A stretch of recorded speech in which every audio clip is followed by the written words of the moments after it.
It's good to see you, man. You looking like you're running for president, you know? Man, cut it out. Look, I'm trying to keep up with you. I told the Oh, wife, man. look, Let me see. Put some volume in that thing. I'm having trying to hear you here a little better. My wife's gonna get online so I can hear you. okay, can So you hear what's me? going on? Oh, I Hello can't to call it. everybody. Yes, sir. So this is Don Chico Lopez, you guys. This is I'm on this plug. I keep it like the, this. can you hear me? Yeah, I can hear you a little bit. Go ahead. This is Don Chico Lopez, you guys. This is the world-class breeder of the global champion, the Bagman, Caesar the Great, Copperhead. No, you're a liar! All of those world famous and world class dogs. And I don't have to prime him up. I don't have to, push him up for who he is. He's an international dog man. And I was just telling him, Chico, I said, a lot of people say, well, why would you bring a man on that does bulldogs? Why would this and why that? Well, why not? Because breeding is breeding. This man's mind, it needs to be exposed and he needs to speak out. A lot of people don't know him and a lot of people have never heard of him, but some have that are on here tonight. And, he's went all over the world. Like I was telling the crowd, Chico, I said, he's had 4 dogs, dog of the year and so many grand champions, 1 and 2 time winners. I mean, it before it's all said and done, he will be probably one of the greatest dog men that went down in history. Thus far, right now, there's not anybody doing it on his level. But I wanted to ask him a few questions, because he's just that kind of guy. To me, I look at him as a mentor and a friend and a brother. He's a powerful figure to the dog world. Whether you breed hunting dogs, whether you breed huskies, whether you breed Jack Russells, if they're working dogs, this man, he has a voice. His itinerary, his resume is powerful as far as what he's done. Judging to, I can't even begin to describe it. But Don Chico, if you will tell the people a little bit about you and who you are and what you stand for with only the chosen few, and I'll chime in to ask a question if you don't mind. Well, my friend, hello to everybody. I don't know if you can hear me. If you can hear me, please type something, say something. I don't know if you can hear me. Yeah, give my. You can hear me? Yeah. Okay, good. Let's get some Well, thumbs. good evening to everybody. Hello from Brazil. And I can see that Ivan Sanchez, the chosen few, my great friend, Puerto Rican, living in Georgia, he get in here as well. And I see some people that are in the pits also getting in there. I guess they're seeing this on my page. But I can tell you about myself. I'm just a regular guy that has a lot of passion. I got into the dogs because of a street level pit bull that turned out to be a legend, an amazing dog. And we've been talking to a couple of friends, and my friend says, man, you were doing so good in your life. You were 21-year-old, and you were doing so great financially, making, some good money and had a great future. But then the dogs derailed you. I said, well, it's a passion that got me. It took me over, and I just went in with the dogs. I went head on with the dogs. So it was always very difficult to navigate in the world of the dogs because you must understand that the dogs are competitive. You understand? The dogs are competition animals. And so the people that are in the dogs, they're also competing among themselves. And, that brings a lot of egos, all of us. Ego on winning is like the most powerful tool. You got to have a lot of things that drive you. And one of those, believe it or not, is ego. There's bad ego and there's good ego. And so the ego of winning and the smell of winning is very important. But, when it comes to the dogs, before I got to the dogs, actually, I used to love drag racing, and I used to admire the great guys from drag racing professionals like John Force and all these achievements. I mean, he's the man of the men. So you start to learn these habits of what the greats do in order to be the greats everywhere. Absolutely. So the same tenacity, the same super hard work, just like Michael Jordan. People will go to the gym and they'll go at 7 o'clock in the morning. Says they'll touch the hood and it's cold. The hood of his car. The parking lot says it's cold. They come at 6 o'clock in the morning and it's cold. They come at 5 o'clock in the morning and the hood in his car is closed. Cold. I said, what time did he show up?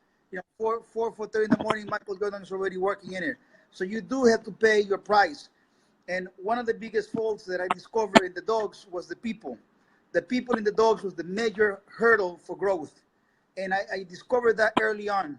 So what I said is this. I said, it's so difficult for you to grow I navigate through all the pity stuff and all the crap on the competition with the dogs. And I said, I cannot learn from these guys. None of these top guys are at the level of a Michael Jordan or at the level of a John Force. And I saw their process. That everything they do is not really professional to the T.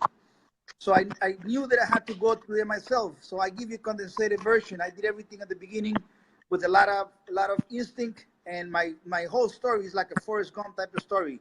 It is totally amazing. When I go back and I say, wow, how did that happen in my life with the dogs? How did I end up here? How did I survive that area? You know, and literally the best teachers have always been my dogs. My dogs always are the best teachers. So you got to be a master of observing. You got, in order before you become a master of winning, you got to know how not to lose. So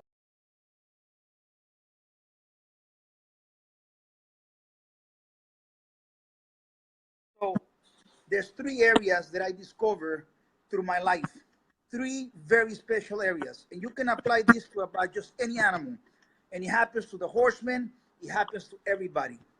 If you really want to have an exposure in your life as a person of growth, there's three major areas. I believe the number two should be number one, but we don't get attracted to the dogs because of the culture of the dogs. We get attracted to the dogs because of the genetics. We get attracted to the dogs because of what the dogs do. The great dogmen will always get to the dogs because they love the dogs. It's not because they love the gambling. It's really not because they love just hunting. They literally love the dogs. They love the function of the dog, and you got to be someone that really admires the best of the best. If you don't admire the best of the best, if you settle for less than the best of the best, if you settle for what you have, you'll have a problem. And I said, Chico, what'll be the biggest problem you find in people? And I said, the biggest problem you find in people is what they already know and what they already have. Because a lot of people say, oh, I know this much, and they don't grow and learn more because they already know that much. And they say, well, I don't want to get that dog because I already have great dogs. I have good dogs. And to me, just like, you know, Jim Collins says in his book, From Good to Great, good is the enemy of great, my friend. Don't forget that.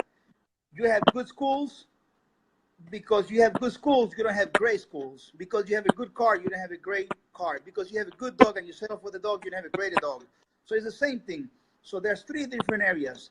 Number one is going to be genetics. Genetics is really what attracts us to the dogs, their functionality and the dogs. The second thing is that you got to pay attention is the culture, who you surround by yourself. If you're a winner, if you are a winner before you become a dogman, the chances of you to become a winner in the dogs, that you become great and achieve something in the dogs and put something of yourself in the dogs is going to be because you're already a winner. It's like hiring somebody. I learned this from hiring people. I'm interviewing somebody and that person comes into my office and they're experts on some area, but they're looking for a job. Then I think about if they're so experts, why they're looking for a job? That's number one. And number two, if they really know what they're doing, why they're looking for the job, and maybe what they know is going to be a problem. So what happens is a lot of the times the best guy in the dogs is the one that hasn't joined the dogs yet. So you got to have a culture. You ask the person, say, have you ever been a number one in anything? When you were a Boy Scout, when you were a kid, were you a Boy Scout? Were you an Eagle Scout? When you were in the basketball team, were you the number one guy? Have you ever had the desire to be number one? You're always going to have a guy that wants to be number one. And that desire of being number one is really what drives you to be the greatest, always.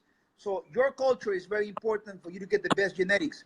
Because if you don't find those best genetics, you're going to have to create them. And that takes me to number three. Number three is going to be your inner core. It's going to be what makes you the greatest dogman in the world. Because you really have that inner core. But most of the times, because of the culture and because of the competitive environment, you don't get to know these things from the people. The ones that know it, most of the time don't share it with you. The ones that know it, sometimes they don't have the time to give it to you. And because it's competitive, why would they tell you the recipe to success when it's a competitive world? So it's very difficult.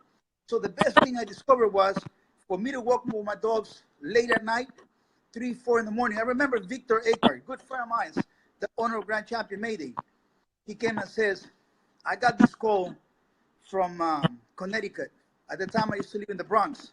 And that's why some people know me as Chico from the Bronx. And what happens is, I was just a rookie. I had this street dog that it was amazing. And somebody told him, I said, there's one guy in the Bronx, got a really badass street dog.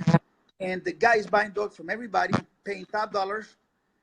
But this guy is walking his puppies and his dogs without really knowing what he's doing till 3, 4 in the morning. And he said, Victor said, I want that guy to have my dogs. You see, Victor was smart. And he sent somebody, which was Angel Lahara, to drive from Connecticut at 2 in the morning. And he went and he talked to the ex-wife, hey, we're looking for Chico Lopez. He said, well, he's not here. He's at the park working with his dogs. He went there. He said he sat down for 1 hour just watching me. And he came to me and says, hi, my name is Angel Lahara. Victor Akar sent me to talk with you. He says, you know who he is? I said, yeah.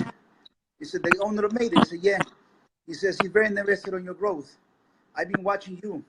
There's a lot of things you're doing wrong. But your passion for the dogs, I never seen anything like it. So that passion right there, some people saw it in me. And I just kept on going with it, kept on going with it. So, you know, I failed many times. I lost into some of the best. I won versus some of the best. And some of the ones that were not the very best. It just happens. Make so many mistakes. Let me tell you something.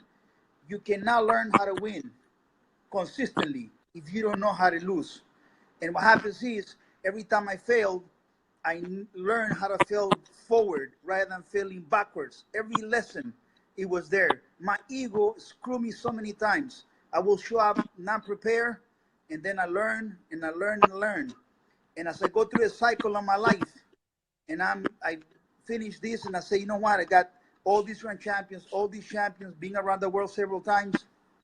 I'm at a stage in my life that a good friend of mine that worked at NASA for a long, long time, he came and he says, I got a question for you.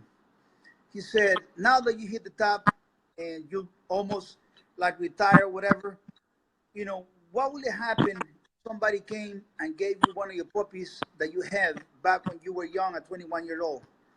And I said, I would probably enjoy the dog for the next 16 years and never get into the so-called game with the dogs.